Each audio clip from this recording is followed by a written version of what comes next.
Hiya, my name's Emma. This is Dexter.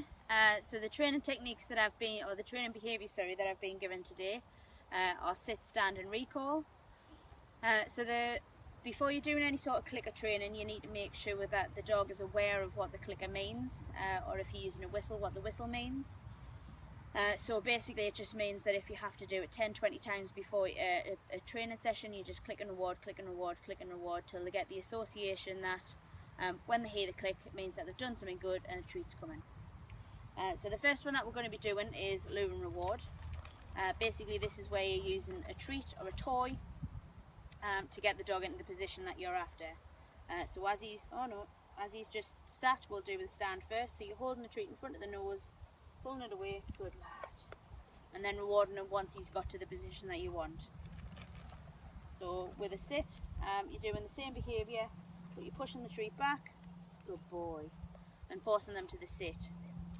With the recall, you would be pulling the dog in towards you till he got back to you. Obviously increasing the distance that you're doing that over, so if you've got a long line, then you can just increase the distance that you're doing that over as well. With lure and click, basically it's the same sort of idea, but instead of just rewarding, you're clicking to put a marker in there to say that that's the behaviour that I want, and then you're rewarding, like giving positive reinforcement afterwards. So we'll try again. So treat in front of the nose, forcing him backwards, good boy. And then again for the stand, good boy. And again, obviously you would just repeat the process that you did before for the recall, so you're just pulling him in from a distance. With capturing, as he's just demonstrated there, you're waiting for the dog to do the behaviour that you're after, and then clicking and rewarding once he's done it. So as Dexter just sat, I clicked and rewarded, he's just stood, so click and reward, and then if he comes to us, click and reward. So again, you're waiting for him to be able to demonstrate that behaviour, and then you're capturing that behaviour by clicking and rewarding, so he knows what he's done. Obviously you can sort of preempt the behaviour that you're after. So for example, if you know he's tired and he's going to go and lie down in his bed, then you know he's probably going to be sitting down. So again, just waiting for that, clicking and rewarding as soon as he's done it, and then he knows, he'll get the association of he's sat, click and reward. Same for the stand. If you're going to be feeding him and he's lying down, you know he's going to be standing, so as soon as you put the bowl of food down, wait for him to stand, click and reward it. The recall, you could wait till you're about to go out for a walk. Again, if he's on his bed, you know he's going to be coming to you, so you can go out for a walk. So wait until he's come to you, give him a click and reward, good boy for coming over, and obviously that would put the association there that this is what you want. With the shaping behaviour, you basically after small portions of the behaviour, building the criteria up over time to get the end result of whether it's a sit, stand or recall in this case. So Dexter, so we'll see if we can get anything from him. So good boy. So obviously for the sit, you're looking more at the back end, like maybe the shuffling of the back end. Now I know Dexter, before he sits, will go into a little bit of a moonwalk, so that's the kind of behaviour that I'm looking for. Good boy. You're going to go and do it into a full sit this time. Good boy. So again, you're just building that over time. And then for the stand, I'll see if I can get a better one. Sit, sit. So over time, you're looking for the sit, the stand, you're looking for possibly a bit of a shuffling of the feet. He actually did the full stand there, but I was rewarding him for the shuffle of the front feet. And then for the recall, again, it would just be looking at you. If he's out at 10 yards away or 10 foot away or wherever he may be, just looking at you will be your initial marker, and then possibly looking at moving his feet, moving towards you, things like that. What you don't want to be reinforcing is him walking away from you, because you're trying to get him to come into you. and then obviously again with things like that, just increasing the distance with recall mainly.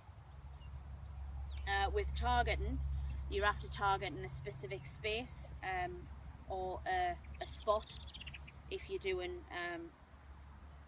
work where you're possibly wanting the dog to focus on a specific part.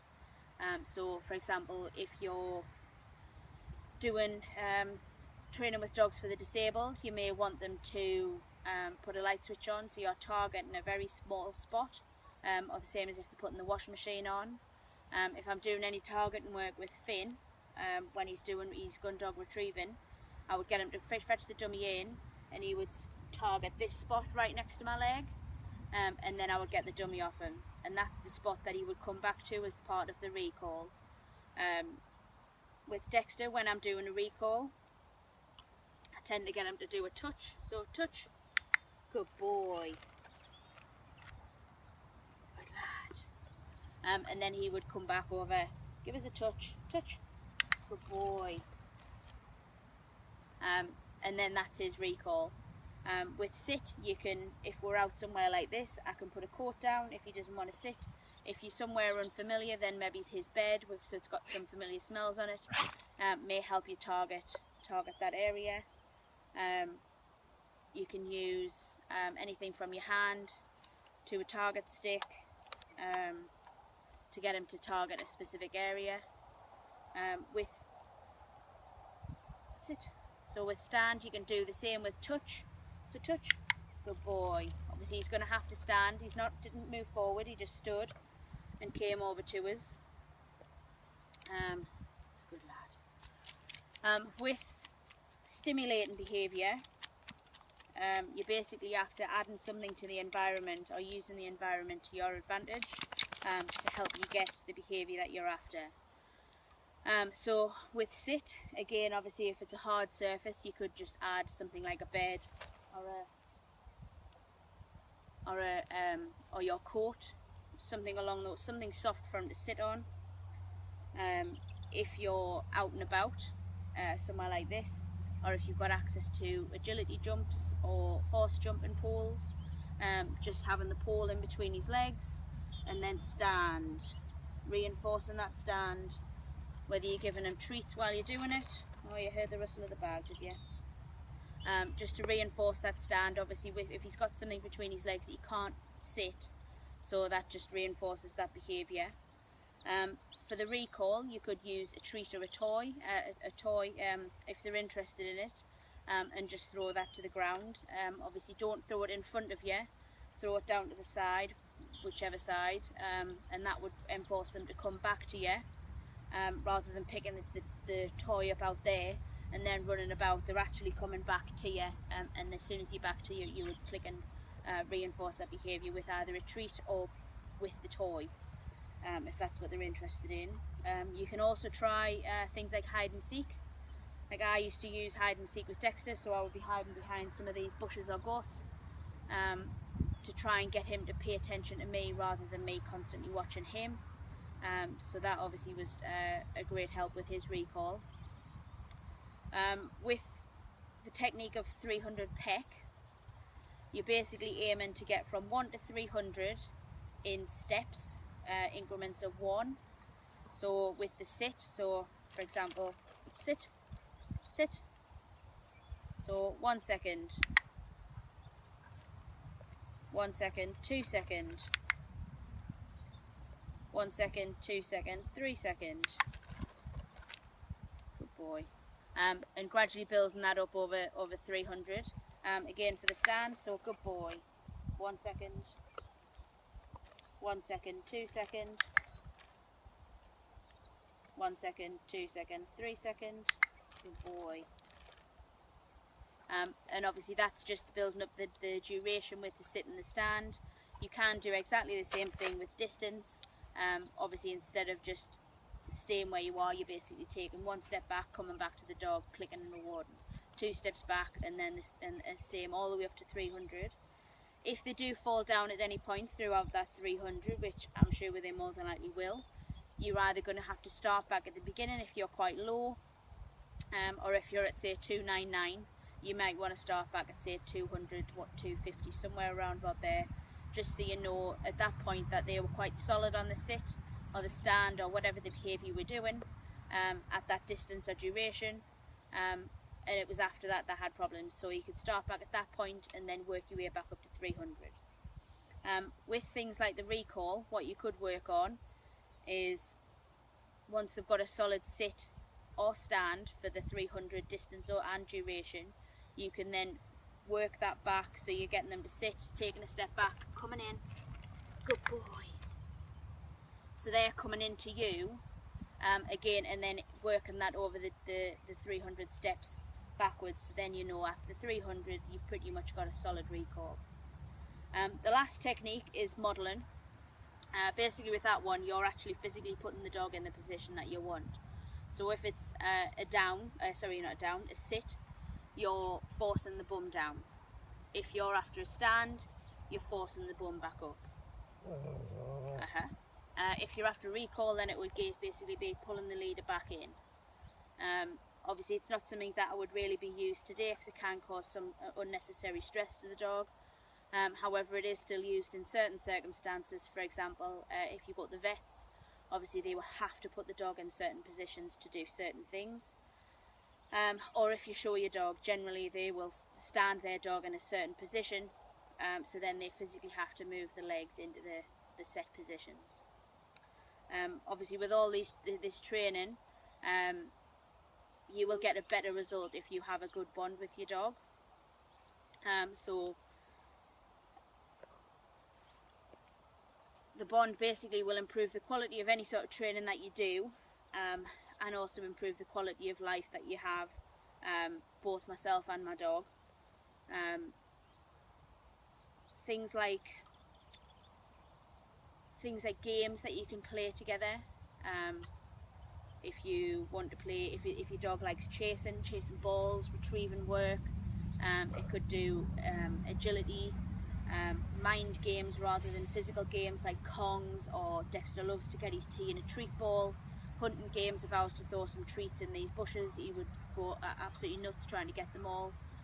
He loves games like that. Just simple things like walking the dog, varying the locations, the feel under the feet, whether it's going around a field like this, the beach, hiking up a mountain. Just varying the locations will interest you as much as it'll interest the dog, which will only bring that bond closer. You've got, if you're not interested in doing things like that, you can also do just sitting watching the telly, reading a book, whether the dog's lying next to you on the settee having cuddles, on his own bed or a separate room. Sometimes the dogs are just content in their own space. As long as you're in the house with them, they're quite happy.